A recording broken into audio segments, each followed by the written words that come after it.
Okay, so we need to talk about the AAP's, American Academy of Pediatrics, new statement on leukovorin calcium and autism. So a lot of you have tagged me in this, and I definitely, yes, I have some opinions on the matter.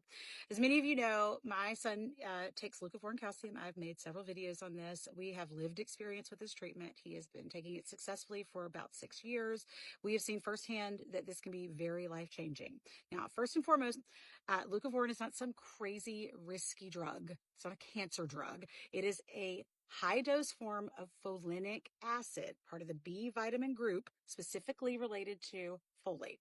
So it's B vitamin. It's water soluble, meaning the body does not store it in toxic levels. It's been used safely since the 1950s, specifically for very vulnerable cancer patients and for medical conditions like cerebral folate deficiency. So the safety profile on this is pretty solid. That doesn't mean there aren't risks. With anything, there can be risks. So here's the part that's being ignored. Cerebral folate deficiency is suspected to be present in approximately 40% of kids on the spectrum. It's nearly half of these kids on the spectrum, especially the ones who are nonverbal and presenting more profoundly. So when the AAP says, we do not recommend this treatment, most mainstream doctors here don't prescribe it. And that is exactly what's happening. Children are being denied legitimate treatment for a legitimate medical condition that they could be treated for, because the AAP is not recommending it. So when this goes untreated, it can cause severe anxiety, speech regression, sleep problems, motor planning issues, aggression, self-injury. Any of this sound familiar? Because these are kind of always the same things that are just dismissed as autism behaviors, right? Right? Okay, so here's where this becomes truly unethical, in my personal opinion. The AAP has no problem recommending antipsychotics, antidepressants, stimulants to manage these same symptoms, medications with very serious side effect profiles like metabolic damage, massive weight gain, hormonal disruption, tics, tremors, sedation, emotional blunting, and even thoughts. They have no problem recommending those off-label, but with leukovorin being recommended off-label, a water-soluble B vitamin derivative, no, we're not going to recommend it. So I can ask a couple of questions here. Why is the AAP so comfortable releasing a statement claiming that there is not enough data to support providing guidance for doctors on this treatment, even as an off-label, soon to potentially be on-label from the press release, medication for a clearly defined subgroup of children on the spectrum? Again, this is not for every child. There are tests that you can take to show who's a candidate or not.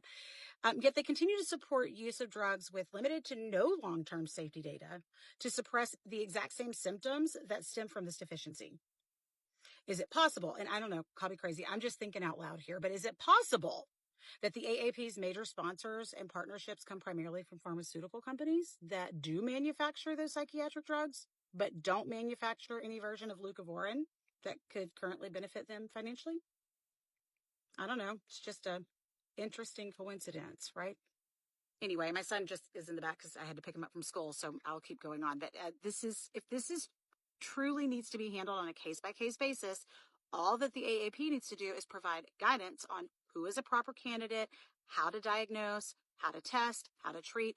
And if they don't, doctors are not going to bother treating this. Parents are just going to get labeled as desperate for trying to come in and ask for this instead of being respected and being treated like informed advocates, just coming in and fighting for their children's medical needs. And instead, parents are handed a prescription medication with potential long-term side effects or a referral to intensive behavioral therapy. And here's something that no one ever wants to say out loud because it's not a comfortable subject, but it is unethical and cruel to force a child to sit in a room repeating tasks to change their behavior when their brain is literally starving for folate. When that deficiency, hi buddy, when that deficiency prevents their brain from properly functioning in the first place, no amount of therapy can train them out of that. You cannot behaviorally condition a biological problem. And how much more beneficial could all of their therapies be for these children if they were able to be in a room working on these things with a brain that is receiving the necessary nutrients that it needs to function properly? So most mainstream pediatricians take their direction straight from the AAP and only from the AAP. They're busy. They're managing huge patient loads. They don't have time to dig through all the new research constantly and do it all themselves. So they kind of depend on the AAP to give them their guidance, and they use that as their safety net. They see that as what protects them. So even when the new data exists, they're going to rarely act on it until the AAP specifically releases guidance and support. For most doctors, the AAP's word is the law. But this is a slippery slope because doctors swear an oath to do no harm. So knowing that up to 40% of autistic children may have this deficiency and then still denying them treatment isn't cautious. In my opinion, it's cruel and it's unethical. The AAP essentially denying care to those children who have this condition is cruel.